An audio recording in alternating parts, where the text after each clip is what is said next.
Hello and welcome to the explanation of the early Christian writings handout. This is a wonderful website. I saved it as a PDF, so it will forever be preserved in this form. This is a really cool because it shows everything with early Christian documents at the time that the New Testament was written. And you're going to see a lot of writings here that aren't in the New Testament. And the way you read this is just down the column here, and then down this column, and then down this column. At first, it could probably be just a little bit confusing, but the links here are to of course, the writing itself. I'm going to just go ahead and click on the Passion narrative. Passion means suffering. So this is the Passion of the Christ. And it will give you details about this, some online resources here, and then you can read it. You can look at the chronological list of early Christian writings, which is where we came from. But we'll click on the pre-Markan, and Markan means Gospel of Mark. And you can read the Passion. And it begins here. So it's a really interesting website. You can spend a lot of time on it. But you can see here, this is from 30 to 60. That's about when the original Passion narrative was written. And that is the suffering of Jesus, the suffering, crucifixion, and perhaps even the resurrection, but I don't think the resurrection will be in there. And then we have the Lost Sayings of Gospel Q, which is the source for the Synoptic Gospels, Matthew, Mark, and Luke. There's a theory that Matthew, Mark, and Luke had access to the same source, which is Q from Quelle, which is German for source. And then 1 Thessalonians is the first Christian document written that's in the New Testament, followed by Philippians and Galatians. You know, the reason why these are all 50 to 60 is because that's when Paul was active. They just give you the dates of Paul's missionary journeys. So these are all guesstimates. And then we have the Science Gospel, which is, I think, something related to John. Let's check this out real quick. This is, see, online text for the Science Gospel. Yeah, from John. Because John is the writer who emphasizes signs and wonders. So there's a theory that this existed outside of John, and John incorporated it into his gospel.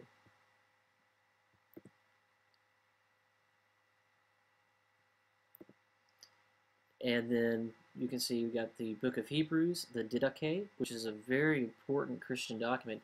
This was included in Codex Sinaiticus, which is one of the earliest Christian Bibles. The Didache is a collection of just early Christian teachings, and you should definitely read it sometime. We have the Gospel of Thomas, which is from 50 to 140, and I think now the closer date is probably around 50 or even earlier. The Gospel of Thomas is a Gnostic writing. The Gnostics are like the Stoicists, who they separated the idea of the human Christ from the divine Christ, and taught that the Old Testament God was evil and made a bunch of mistakes, and the New Testament God and Jesus saved us from the Old Testament God. That's a very crude explanation, but you can get the general idea. And then we have the Sophia, I can never say this, it's a city in Egypt, Oxyrhynchus 12:24. This is a little bitty gospel. Maybe it will show us a picture of it. I mean, you can hold it in the palm of your hand. So look at that. Just a few lines of text. And I'm not sure, I can't remember if this is part of the New Testament, but it looks like it is not.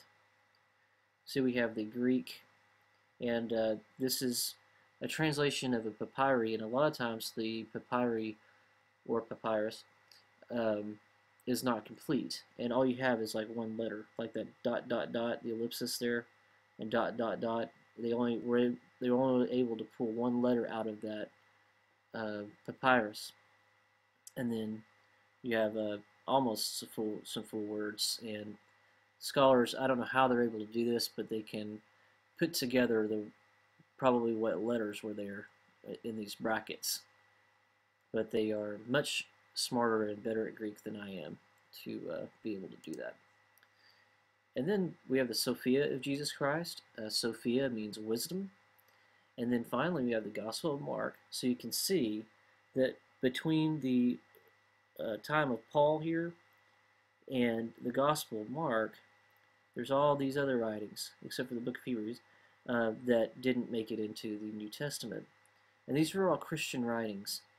They're not, except for the book of Thomas and the Gospel of Thomas, they're all pretty legit stuff. Eragon Gospel is pretty cool.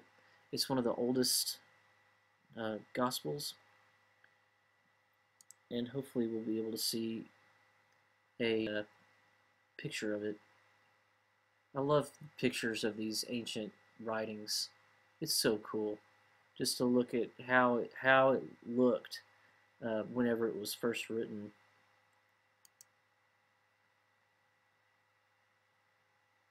Failed to open page. Maybe that's a dead site now.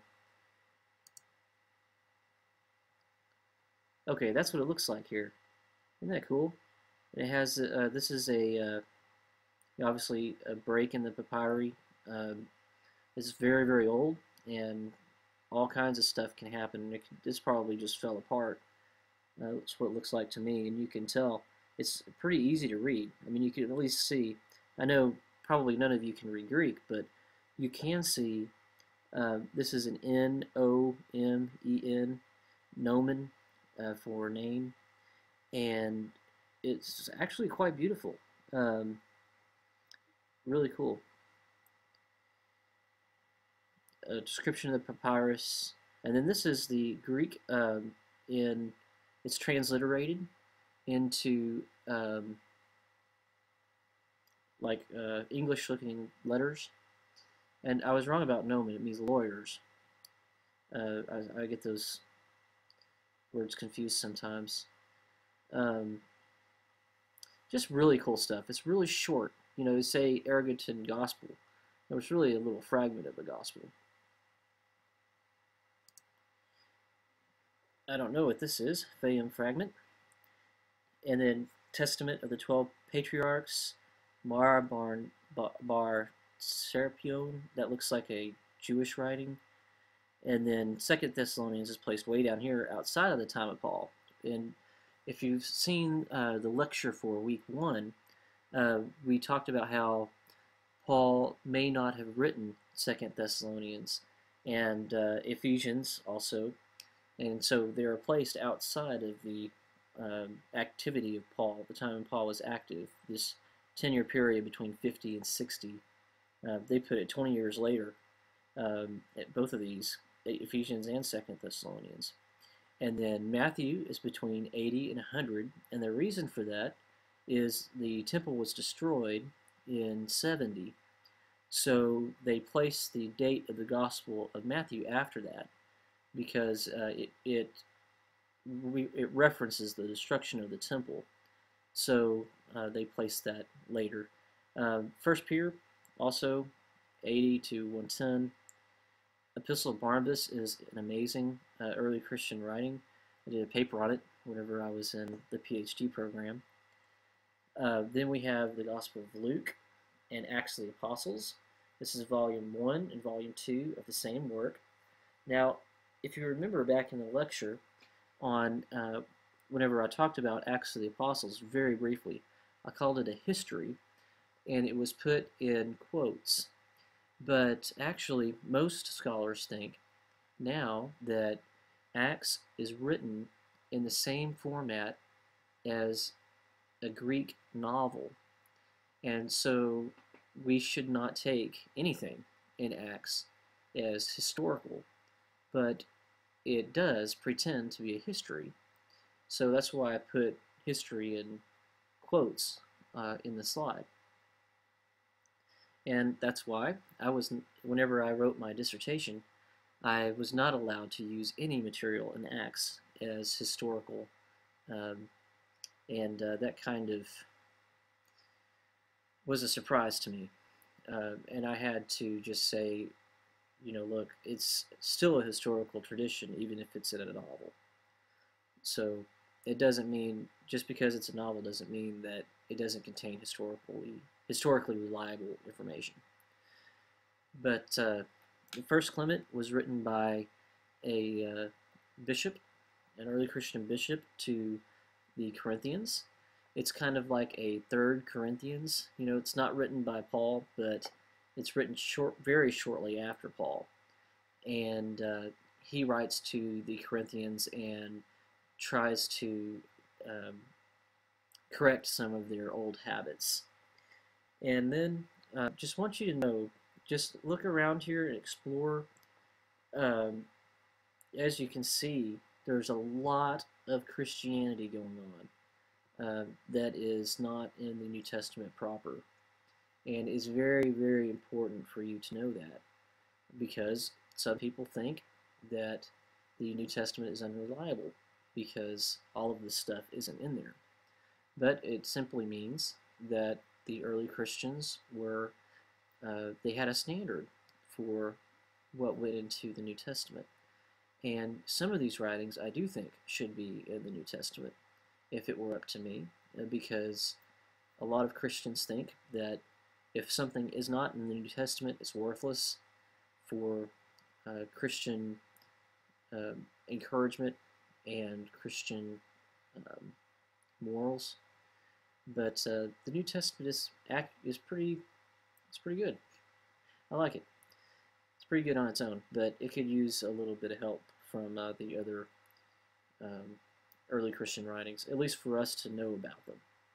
Because I'm sure that if you're like me, I didn't know about all these writings till I was in my PhD program. So I want you to know about all this stuff. And, all these articles all these links have more information. So let me know if you have any questions, and I'll be glad to help you out.